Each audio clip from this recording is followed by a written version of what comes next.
Hey guys, and welcome to another episode of South African Craft Beer Tasting. Right, today we've got a little something different. We're going to be cooking again with beer, again, local craft beer. And what I'm calling it is South African Craft Beer Burgers.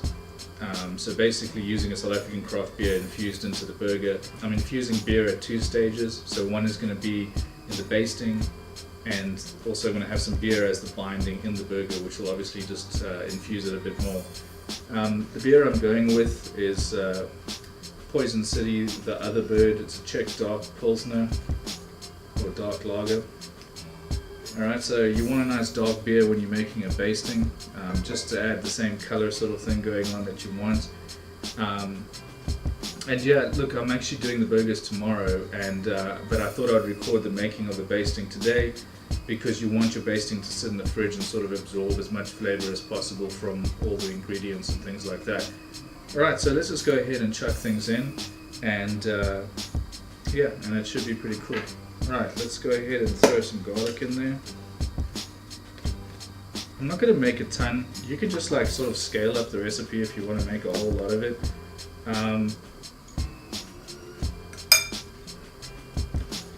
Some nice Bovril there.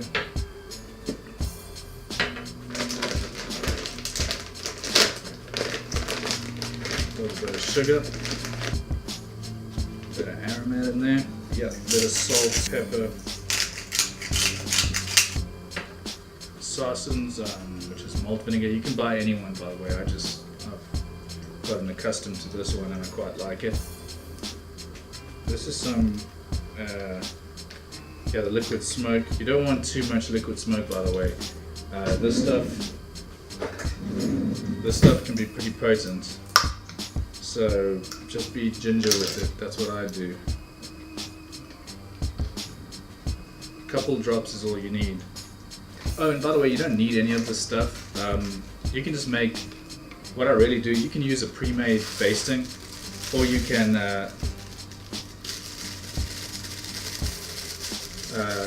just make whatever basting you like. Any basting will do, as long as it kind of like is a bit sticky and goes a little bit dark on the grill. That's what you want, which basically means you can use anything with a bit of sugar, a bit of tomato sauce, sugar, and some Bovril on its own would be a fantastic basting. Actually, I've actually done something quite similar. Just one bay leaf in there. You don't need bay leaf. I just kind of like the sort of vibe it gives it. And yeah, the sweets ingredient, which is our beer. Crack that. Alright, and yeah, just go wild. Nice messy Bovril. Alright, and then just mix it up nicely. Just amazing, it's so beefy. And it's, it's just going to pull out that flavor of the meat and everything like that, and just do it fantastically. Alright guys, we've had the basting in the fridge overnight, and we're going to get ready to fry the burgers now. And what I've got here is I've got a bunch of ground beef, and one is basically lean mince and the other is just regular mince, more fatty and that sort of thing. And it's half-half, 50-50, because you want fat for a bit of flavor, so that's nice too, but also texture, because when the fat like sort of burns out of the meat or into the meat, it leaves like little bit of like gaps inside the meat and things like that, and that creates a nice texture. But yeah, what you want to do is don't use any binding and tons of spices and things like that in your mixture. Don't do that, and don't overly mix your mince up. You really want to think about the texture of it, and keep it sort of intact, so it's a very nice meaty sort of like rough burger. Right, so we've got our beer here, which we use for the basting as well, and this is the only binding we're going to use. We're literally just going to pour this in. Alright, I've got about a kg of mince here, because I'm making 4 pretty nice big burgers, about 250 to 300 gram burgers. It's about a kg. You just want to pour enough beer that it wets up the mince a bit. That's all it's going to do, kind of like what you would do with like an egg when you think of binding and things like that. But don't use breadcrumbs, don't use any of that. You want a nice wholesome burger, and you'll see by the end of this what the burger looks like in the texture. I'll break it open and things, and you'll see why we're doing it like this. Alright guys, Now what we're going to do is we're going to shape the burgers, and I'll show you how I do it, and I think it's a really great way of doing it. But another thing I just want to show you is what I do is I cut some wax wrap into squares for the burger patties, and the reason why I do that is that later on when you're putting it on the braai, you can just pick up the wax wrap and you can sort of slide the burger onto your hand, and that's a real easy way to get on the grill without breaking the burger, because that's often a big problem. Alright, just grab a bunch of it. In this case you want like I said, about 250 grams, 300 grams, so it's supposed to be a really big burger. So just grab it, put it in your hand like this, and what I do is I like to rotate the burger in my hands like this and sort of seal off the ends, because that's where you're going to get your cracking problems. So this just helps the mince sort of stay together, but guys, don't push and don't smush the meat up. You want that texture of meat still in there. That's what I was talking about earlier, that texture that's so important for a good burger patty. And also spread it quite wide so that when you grill it, it has room to shrink up and still be a good burger. That's about perfect there. And then just put it on your wax wrap, just drop it on there. It might look like it's cracking up a bit, that's fine, because as soon as we put it on to cook, as you can see, you can move it nicely now.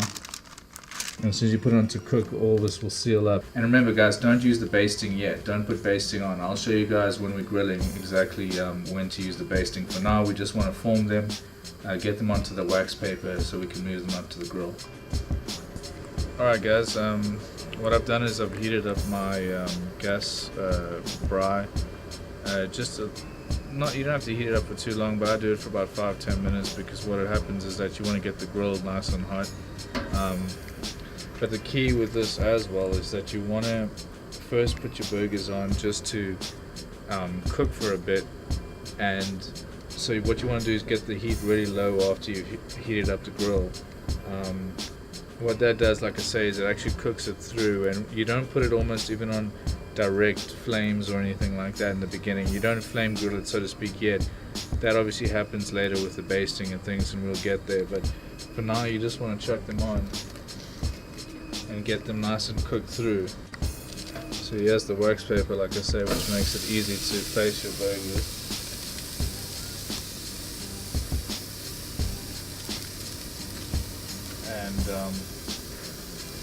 And like I say, you don't even really want too much direct heat, and if you do have it, it's literally just got to be super low.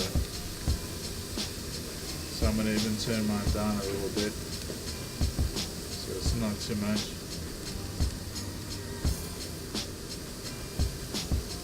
And then what you do, it's best, you can have a nice regular braai and do this, but it's best to actually close it if you have a lid for your braai, like so, especially with a gas braai. That's when burgers are done the best. If you do it with a regular braai, you're not going to get the same result. You actually kind of almost want to oven it at this point.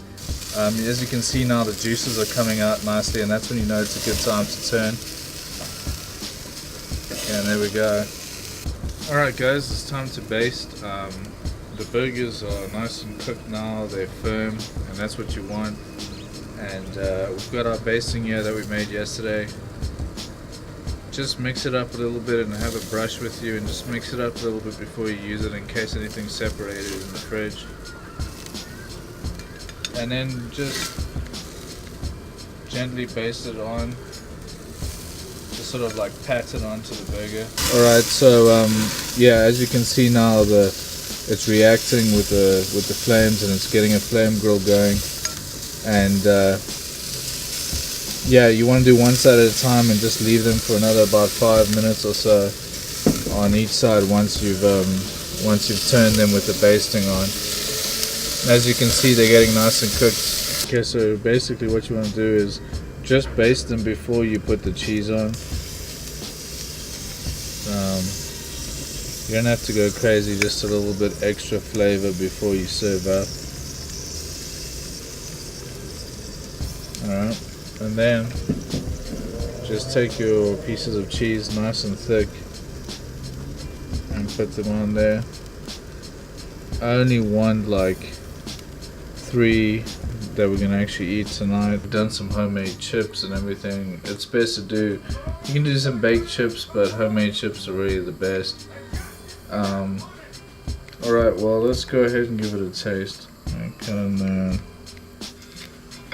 As you can see, the cheese is all melted on top, which is nice.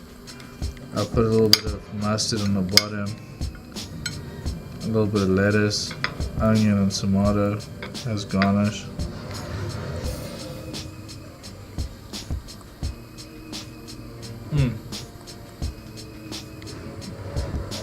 That's amazing. Absolutely amazing.